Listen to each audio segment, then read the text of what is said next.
I am standing in a warehouse at 2 in the morning counting inventory for a shipment that needs to go out at dawn. The smell of pressed wood hangs in the air. The old air conditioning unit rattles above me, and fluorescent lights cast a pale glow over stacks of pallets. My hands are stained with ink from marking boxes. My back aches after a 12-hour shift, and I do not regret dropping out of university. But sometimes I wonder why I have to keep proving myself, while Brandon just needs to exist. This story starts with a phone call 3 years ago, the call that changed everything.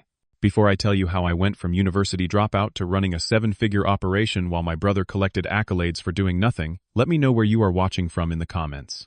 Hit that like button if you have ever felt invisible in your own family. And subscribe, because this story gets wild. Trust me, what happened next will make you rethink everything you know about loyalty and family business. It was 3 years ago, a Tuesday in October. I was sitting in my economics, 201 lecture sophomore year, at State University.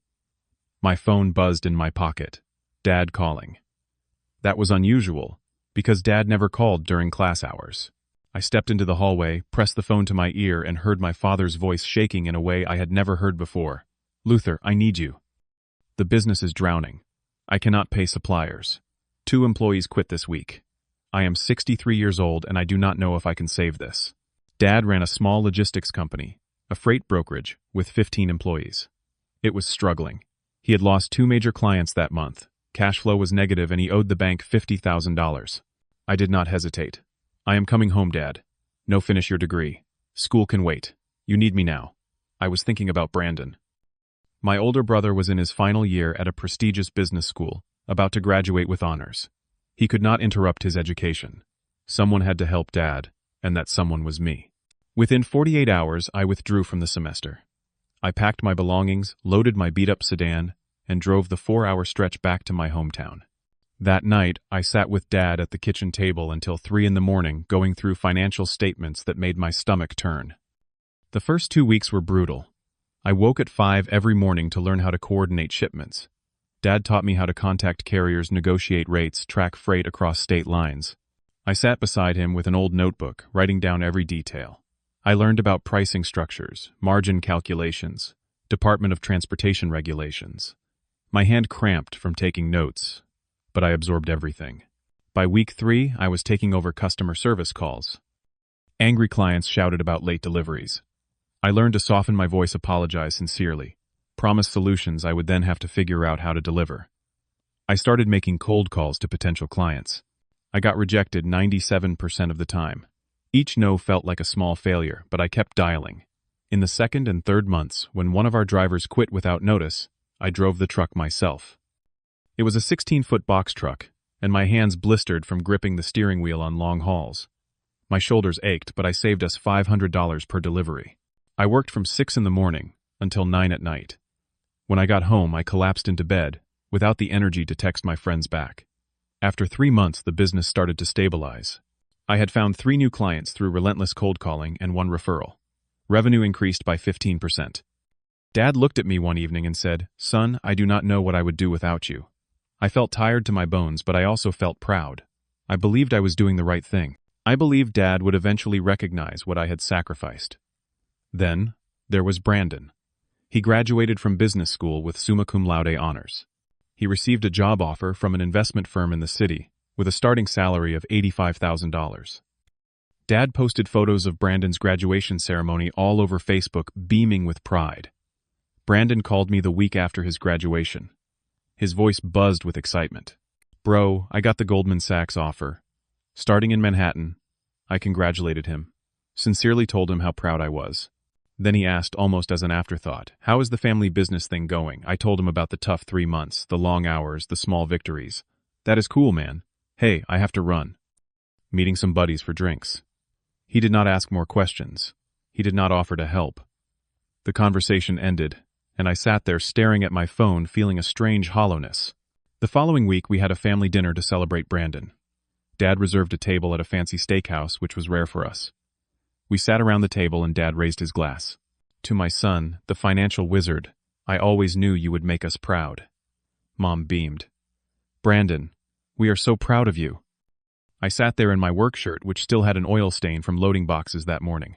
Dad glanced at me and said, Clean yourself up next time, son. Nobody mentioned that I had sacrificed university. Nobody mentioned that I had spent 3 months saving the business. I felt invisible like a piece of furniture in the room. But I told myself it did not matter. Actions speak louder than words. He will see eventually. Over the next 3 months, I kept building. I revamped our entire customer database. I taught myself new scheduling software by watching online tutorials. I negotiated better rates with 3 major carriers and saved us 20% on shipping costs. I designed a new website for the company, staying up until 2 in the morning, watching YouTube videos on web design. I hired back 2 employees and created a better pay structure so they would stay. The results spoke for themselves. Revenue increased by 40% compared to before I came home. Our client base grew from 12 to 23. Dad's stress visibly decreased. He stopped talking about money problems, stopped losing sleep over bills. Meanwhile, Brandon called home every few weeks to talk about his luxurious Manhattan life. Just closed a deal worth $2 million. My boss took us to Per Se for dinner. 18 courses.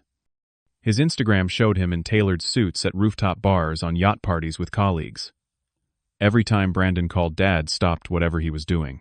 He listened with a smile, asked follow-up questions, seemed genuinely interested. Your brother is doing so well. You should be proud, he would say to me afterward. Yeah, Dad. I am, I replied, swallowing the bitterness. We had a family group chat. Brandon shared his achievements. Dad responded with strings of praise emojis and exclamation points. When I posted that I had landed 3 new clients that week, and revenue was up, Dad replied with a single thumbs up. Just that, a thumbs up. I started to see the pattern. No matter what I did, Brandon remained the center of attention. I felt like I was trying to prove myself to someone who refused to look. But I kept going. I loved Dad and I believed in the work I was doing. I kept telling myself it did not matter. I was not doing this for recognition. But then Dad made an announcement that changed everything. 2 years passed. 2 years of blood, sweat, and silence. In the first year after I came home, I expanded our client base from 23 to 41. Revenue doubled. I hired 8 more employees, training each one personally, teaching them the systems I had built, creating a culture of accountability and respect. We moved from Dad's garage to an actual commercial building. I negotiated the lease, set up the furniture, installed the phone systems myself. In the second year, I landed a major contract with a regional manufacturer. The Hartman deal was worth $300,000 annually. I spent 6 months pitching them, revising proposals, meeting with their logistics team over and over. When they finally signed, I felt a surge of accomplishment, unlike anything I had experienced. We bought 3 new trucks and upgraded our fleet. I implemented a GPS tracking system so clients could see exactly where their shipments were at any time. By the end of year 2, our annual revenue hit $1.2 million. Dad was able to pay off all the bank debt. The business was thriving. But my personal life was a different story. I had not taken a single vacation. My relationship with my college girlfriend ended because she said, "You are married to that business." My old friends stopped reaching out because I never had time to respond. I still lived in my childhood bedroom at Dad's house to save money and reinvested into the company. I wore the same 4 work shirts in rotation. I drove Dad's old pickup truck, which had 200,000 miles on it. Brandon, on the other hand, had been promoted twice in 2 years. His salary was now $120,000. He lived in an apartment on the Upper East Side, wore designer brands, and dated a woman who worked for a fashion magazine. His social media showed skiing trips to Aspen and summers in the Hamptons. Every Sunday dinner, Dad asked Brandon about work with genuine curiosity. "Tell me about that merger you mentioned." But with me, it was always something generic. How was the warehouse? He did not really want to know. Dad had framed Brandon's college diploma and hung it in the living room. My high school diploma was still in a drawer somewhere. On my 27th birthday, Dad forgot entirely. He was on the phone with Brandon discussing stock portfolios. I drove myself to work that morning, loaded trucks alone, and spent my birthday like any other day. Brandon texted me at 11 at night. "Happy birthday, bro. Sorry, swamped with work." Then came the Friday evening in late September, 2 years and 4 months after I had come home. Dad called a family meeting. That was rare and formal. Mom, Dad, and I sat at the dining table. Brandon joined via video call from Manhattan. Dad cleared his throat. "I have been thinking about the future of this business." I sat up straighter. I thought this was it. This was the moment Dad would finally recognize what I had done. "Luther, you have done good work keeping things running." I smiled, feeling hope rise in my chest. But a business needs strategic vision. It needs someone with real business acumen to take it to the next level. My smile faded. "Brandon, I want you to come back and take over as Chief Operating Officer." The floor dropped out from under me. I felt like I was falling. Brandon looked surprised on the screen. "Wow, Dad. I am honored. You have the education, the experience in high-level finance. You can bring this company into the modern era." Mom clapped her hands together. "That is wonderful. Both my boys working together." I tried to speak. "Dad, Luther, you will report to Brandon. He will handle strategy and growth. You can focus on daily operations. You are good at that. Good at that." Like I was a janitor being complimented for mopping well. I have been running daily operations and strategy for 2 years. I doubled revenue. I landed the Hartman contract. I built the entire team. Dad cut me off. And I appreciate that. But Brandon has an MBA from a top school.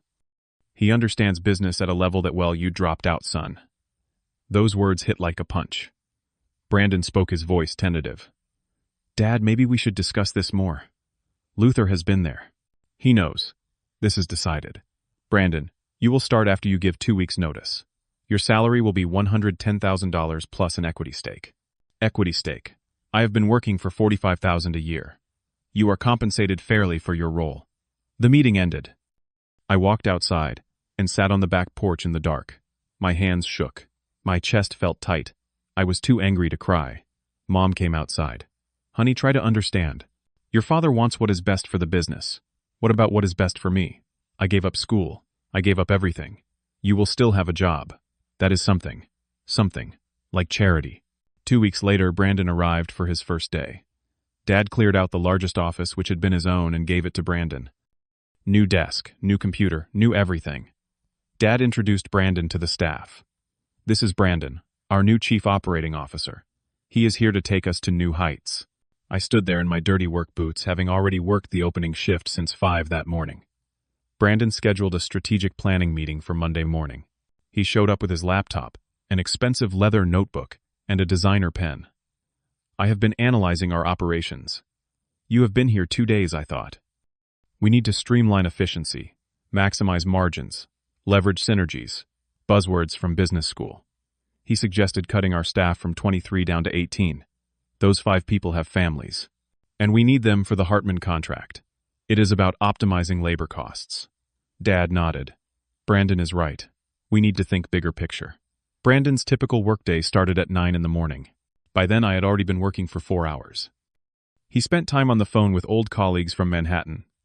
He took 2-hour networking lunches at expensive restaurants. He left at 4:30 because he had dinner plans. Meanwhile, I handled actual shipments, solved problems, and loaded trucks when we were short-handed. In week 2, a major client called with an urgent issue. Their shipment was stuck at a distribution center. I handled it immediately, called the carrier, rerouted the freight, and solved the problem in 30 minutes. I saved the relationship. Later that day, Dad said, "Brandon, good work on the Hartman situation." Brandon replied, "Thanks, Dad." He did not correct him. I was standing right there, invisible again. Brandon changed the routing system I had built. His new system caused delays. 3 shipments arrived late. Clients complained. I had to fix everything overnight, apologize to each client personally, and offer discounts to keep them happy. Brandon told Dad, growing pains. "Luther needs to adapt to new systems better." My jaw clenched, but I said nothing. Then Brandon suggested I handle weekend inventory on both Saturday and Sunday. Someone needs to be hands-on, and I have strategic planning to do. Dad agreed without asking me. I worked 7 days straight, no overtime pay. "Family business, we all sacrifice," Dad said. The final straw came in month 2. We had a meeting with a potential client, a contract worth $450,000. I had spent 6 weeks building the relationship, understanding their needs, and preparing a detailed proposal. The day of the meeting, Dad told me, "Brandon will lead the presentation. You sit in the back, Luther, in case they have operational questions." The meeting happened. Brandon presented using my research, my proposal, my pricing structure. The client seemed impressed. Then they asked me directly, "You clearly know our needs inside and out. Are you heading this account?"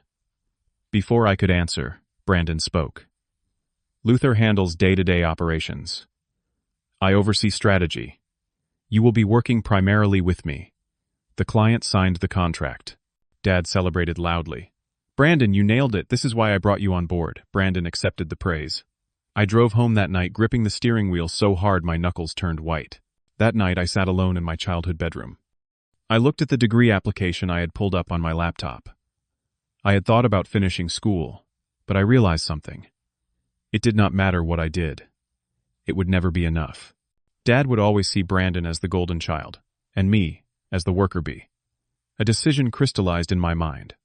I am done being invisible. I spent that night doing something I should have done 2 years ago. I started planning my exit. But not just any exit. I was going to show them exactly what they were losing. For 3 weeks I moved in silence. In the first week I compiled documentation of everything. I took screenshots of emails with clients I had landed personally. I saved records of systems I had built from scratch.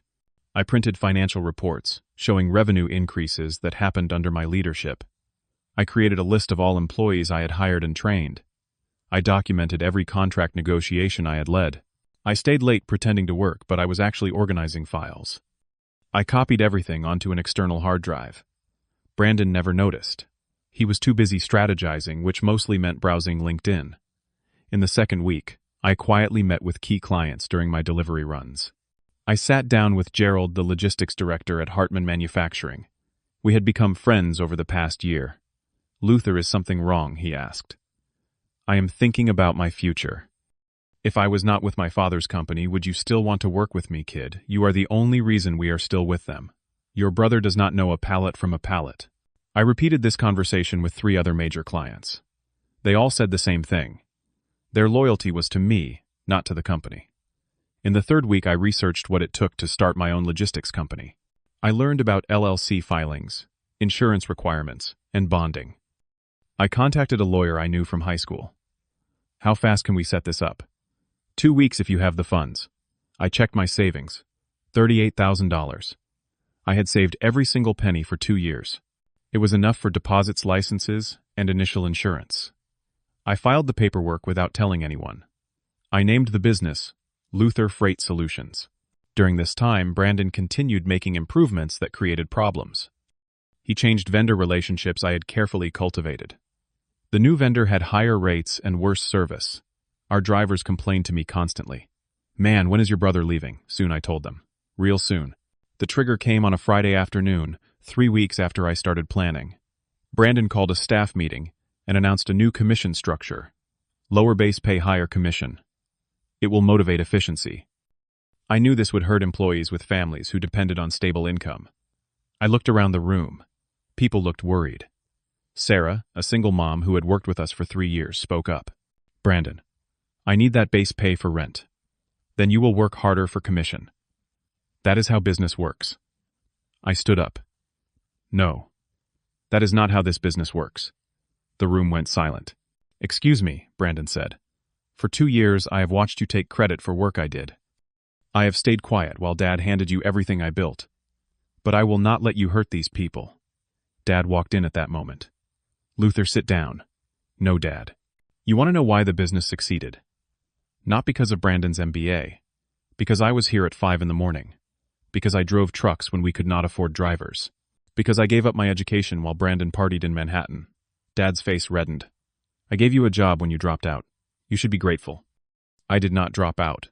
You called me crying that you were failing. Watch your tone. You want to know the truth. Brandon does not know anything. The Hartman contract, my proposal. The routing system that actually works. Mine. The vendor relationships. Mine. Every single client we have, I built those relationships. Brandon started to speak. That is not true. Shut up, Brandon. You have been here 2 months and almost destroyed what took me 2 years to build. I pulled out a folder from my bag. Here is every email, every contract, every client meeting record. My name, my work. I slid it across the table to Dad. He did not look at it. You are being emotional. This is why you are not leadership material. That sentence was the final nail. You are right, Dad. I am not leadership material. For your company. I pulled a business card from my pocket. Luther Freight Solutions. LLC filed last week. Fully licensed as of yesterday. I dropped the card on the table. I'm starting my own company. The room went still. Dad stood up, his face red. You cannot do this. I will sue you for stealing clients. What clients? The ones I brought in. The relationships I built. You do not own relationships, Dad. Brandon's voice rose. This is betrayal. I turned to him. You want to talk about betrayal? You took credit for my work for 2 months, and never once said, actually, Luther did this. Brandon stayed silent. He knew it was true.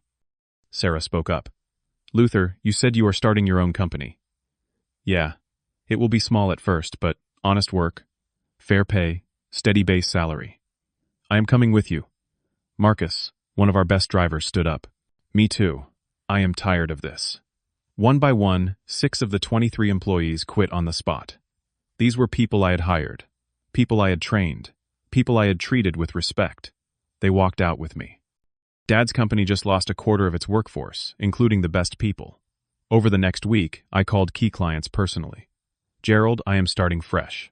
I would love to earn your business. You already have it, Luther. Send me the contract. I repeated this with 4 other major clients. They followed me. These clients represented 60% of Dad's revenue. Dad called me, his voice desperate. Come back. We can work this out. Now you want to talk. 2 years too late. I will make you partner. Equal with Brandon. I laughed bitterly. Equal. I was never equal. I was the workhorse while he was the show pony. What do you want? Nothing from you. I already took what is mine. My work, my relationships, my dignity. Brandon tried to manage the remaining clients. It was a disaster. Within 2 weeks, he lost 2 more clients due to his incompetence. Dad's company revenue dropped by 70%. He had to let more staff go because he could not afford them. Brandon quit after 1 month. This is too stressful. I am going back to finance. He returned to Manhattan. Dad was left with a skeleton crew trying to salvage what remained. In the first month of Luther Freight Solutions, I operated from a small rented warehouse with my team of 7. We brought in $60,000 in revenue. It was modest, but sustainable. I shared profits fairly with my team. Everyone worked hard because everyone felt valued. By month 2, 2 more clients from Dad's company switched to us after hearing about our service quality. Revenue hit $95,000. We hired 3 more people and bought a second truck. In month 3, word spread in the industry. New clients who had never worked with Dad approached me. We heard you are the real deal. Revenue reached $130,000. We hit 6-figure quarterly revenue. I still worked hard, but this time it was mine. I moved into my own apartment. It was nothing fancy, but it was mine. I started dating again and met Jade at a coffee shop. She asked what I did for a living. I own a logistics company. Saying those words made me feel proud. I reconnected with old college friends. They respected my journey as an entrepreneur. Meanwhile, Dad's company struggled at 40% of its previous revenue. Brandon was back in Manhattan, pretending nothing had happened. Dad had to take a salary cut and work longer hours. The business he had taken for granted was dying because its heart had left. 6 months after I left, my company had consistent monthly revenue of $150,000. Projected first-year revenue was $1.2 million, the same as Dad's company at its peak under my leadership. An industry magazine featured me in an article titled, Young Entrepreneur Disrupts Regional Logistics. A friend sent the article to Dad. 8 months after I left, Dad called me. I saw the article. Congratulations. Thanks. Silence. I was wrong. About everything. You were the heart of the business, and I could not see it. Why could you not see it, Dad? What did Brandon have that I did not? His voice was quiet. He reminded me of who I wished I was. You reminded me of who I actually am, a working man. I resented that. Finally, honesty. Can you forgive me? I do not know. But I do not hate you. I just had to choose myself. Then I made him an offer. Your business is struggling. I am not interested in coming back, but I can send some overflow clients your way. Small accounts I do not have bandwidth for. His voice broke. Why would you help me? Because being better than you is not about revenge. It is about being better than who I used to be, the guy who waited for your approval. That conversation did not fix everything, but it closed a chapter. And it opened me up to the most important lesson I would ever learn. 1 year after I left, my life looked completely different. My company was thriving. Annual revenue reached $1.8 million. We had 22 employees. We moved to a bigger facility and owned a fleet of 8 trucks. The company culture I built was based on respect, transparency, and fair compensation. Employee turnover was 0%. People stayed because they felt valued. My personal life found balance too. I was dating Jade seriously, and she supported my journey completely. I reconnected with college friends and made new friends in the industry. I was no longer the invisible son working in the shadows. The healing process was not instant. At first, anger and hurt still lived inside me. Therapy helped. My therapist said something that stuck with me. You cannot control how others see you, only how you see yourself. Gradually, the anger faded into understanding. Dad was broken in his own way. He could not see value, unless it looked like the success he never achieved himself. Brandon was not a villain. He was just privileged and oblivious, playing a role Dad had assigned him. My relationship with Dad slowly rebuilt itself. We were not close, but we were civil. Dad sometimes asked me for business advice, now a strange role reversal.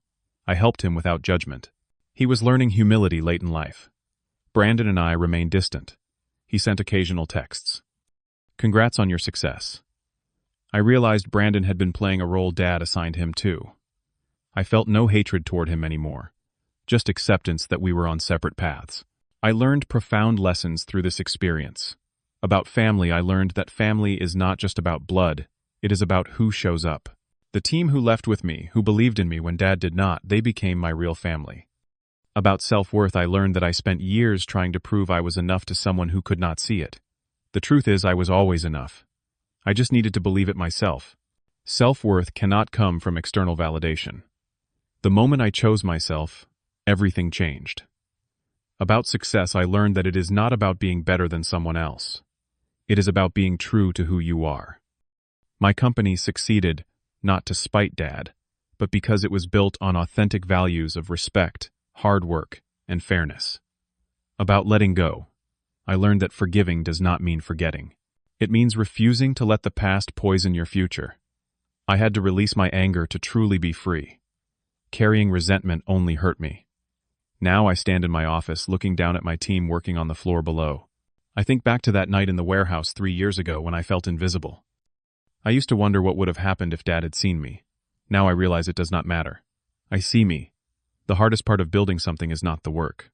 It is believing you deserve to build it in the first place. Once you believe that, everything else is just details. So let me ask you, have you ever had to choose yourself over family expectations? Have you ever felt invisible to the people who should see you most? Drop your story in the comments. I read every single one. If this story resonated with you, hit that like button. Subscribe for more real stories about finding your worth. And share this with someone who needs to hear it today. Thank you for listening to my story. I hope it reminds you that your value does not depend on anyone else seeing it. You are enough exactly as you are. Take care of yourselves out there.